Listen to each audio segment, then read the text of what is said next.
I graduated as a theatre art student, and after graduation, I became a teacher. What were you expecting to hear? That I jumped from school to screen? Mm-mm. Life is not Nollywood. So yes, I became a teacher. Hi, my name is Oyinkansola Fikayomi Taiwo. You can call me Fadoy. Welcome back to Real Talk with Fadoy. On today's episode, we would be talking about the gap in your career. Let's go. So yeah, I graduated as a thespian, but became a teacher. Initially, my plan after graduation was to, go to a film school, probably OAFP, owned by Odunlade Adekola.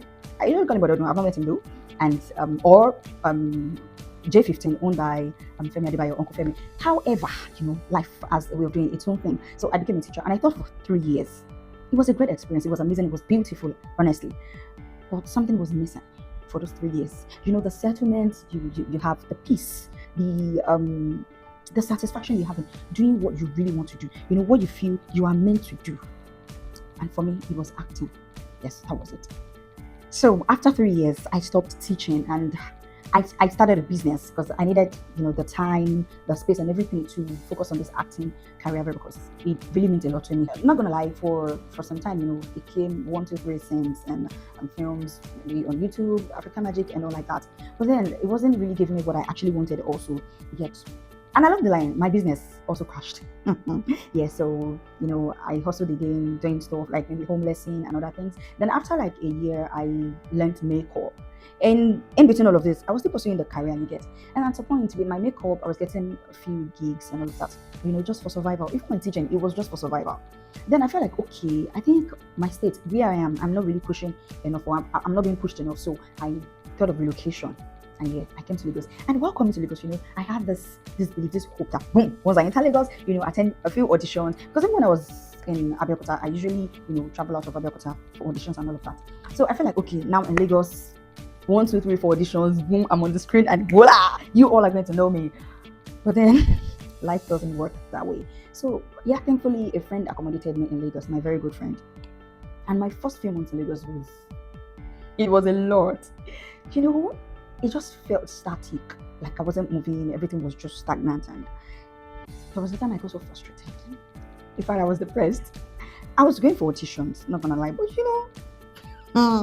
you will get lots of rejections, you get lots of no's, and trust me, it is not like you are a bad actor. It is not like you don't know what you're doing or you don't know how to act, but it simply just means you're not who they want or what they want at that point. So all you just need to do is keep pushing. That's what actors begin. So at that point, I was in a place where frustration set in, and everything was off for me. And then I felt like, oh, should I go back to teaching or any other job? What do we call it? 9 to 5, right? Then that was when the question came in. If I pack my CV or work on my CV, start submitting, and maybe I get called for interviews and all of that, and they asked me this question. Oh, we saw that you stopped working so yeah, and from that year till now you've not worked in a company or any school or anywhere. What happened? So I asked myself, what will I say?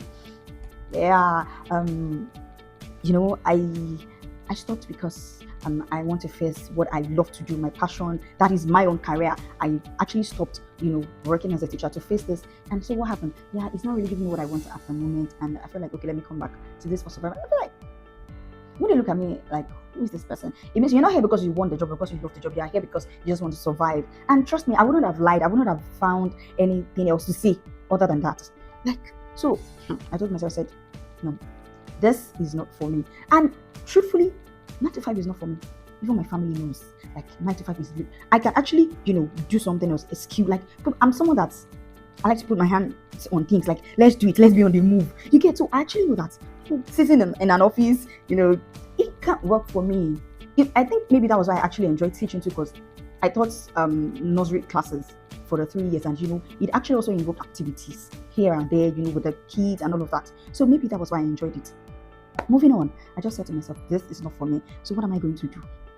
That is actually the essence of today's episode. Have you ever found yourself in a situation where maybe you had to take a break in your career or your job, maybe because of your passion also, maybe, or because you love fashion, you want to go into fashion designing or hairstyling, or probably maybe media, maybe photography, video, something creative that you want to go into, and you feel like I can't be going to work in the morning, and it's not for me. Let me take a break and focus on this. And maybe things like that doesn't click once.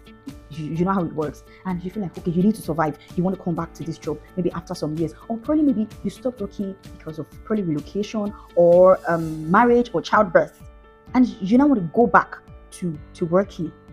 And this question pops up in the interview room. How are you going to answer that? Like, how are you going to convince them? And maybe in the middle of this your break, you didn't even upgrade your skill, or in that particular career. So how are you going to defend? Because for me at that point, I didn't even think of anything to defend myself. So I didn't even bother going back to 9 to 5 or something. But yeah, I'm asking because I feel like somebody might be in that situation right now, and the person doesn't know how to walk around it. Or maybe you've been there, and there was a way you answered, or you convinced them. I just want to know, how were you able to handle the situation? That is my question for today. Moving on, don't worry, I'm going to complete my story. So for me, like I said, I did the thought immediately, like I can't fathom the whole thing, like them asking me such a question and trying to find what to say. I would have actually said the truth, like, yeah, I stopped because I wanted to face acting. So I did the thought, and yeah, it's good to have good people around you. I told her I learned makeup, right? MK Signatures, thank you, because she was my boss then. So in Lagos, right, after I did the thought, my friend Samuel Ajirebi, so he said, okay, in film, you can actually do other things aside acting, right? You have it in you, so you can do it. So firstly, as a makeup artist, you can work on projects as their makeup artist. And yeah, my sister, my friend, Bolanle Onifade, she's a film producer and an actor also. So then she just called me on, because we discussed, and she called me on for a job and said, I want you to be my makeup artist on this job. And it was an amazing experience. Bolanle, thank you very much for that opportunity. And that was it. First off, makeup. And then I have another friend too, Chika, thank you very much. He gave 1 or 2 words for me to his boss. He's also a makeup artist, so his boss, the Chair Beauty, Auntie B. Thank you so much. She's a great makeup artist. She's an AMVCA award winner too. Yeah, the Chair Beauty. So I was doing that, and in the middle of this too, I was getting gigs as an actor. Trust me. And moving on, my friend came again, Samuel, and he said, you can become a producer. You have it. And he put me on his project then. The short film we did, Ebeji, as the production manager. And I did my best, yes. And after that, I also attended Kunle Afolayan Productions Film and Television Academy. And before then, I'd done their online classes, level 1, Introduction to Filmmaking, and level 2, Directing. So later, I applied for the physical masterclass with the French Embassy, and I got in, and I was the lead producer for my team student project photo shoot. And after that, he just told me, go to Elka. So I applied at Ebonela Creative Academy for producing. I got in, yes, and I trained as a producer. So I was the lead producer for one of our students' short film project in Elka.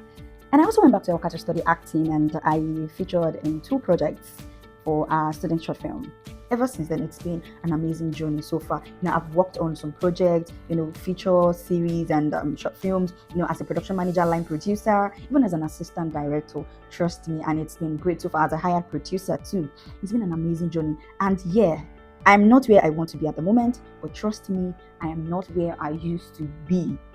So for me, I couldn't go back to 9 to 5. But then I had the opportunity to do other things in that same industry that I want to be. Like my whole life just wants to be around filming as an actor. And now, being a crew, it also, it makes sense. Being a production manager is great, because these are things that I really love doing. These are things that, when you're on set, it puts me on my toes. I do things, I'm active, and that is me. That is who I am. You get? So for me, I didn't go back to 9 to 5, but I found a way around it. Thankfully to the friends I have around, Omobolanle Fadoy, Samuel Ajirebi, Olasayinde, Chika, I'm trying to remember your surname, but I'm sorry. Then Auntie B, thank you very much. I am so grateful, Auntie B, thank you. So to everybody that you are in a situation where you think of going back and you don't know how to work around the gap, please, those that have been there, what did you do? Let us know in the comment section. Thank you guys. This is the end for today's episode. See you next week. Bye.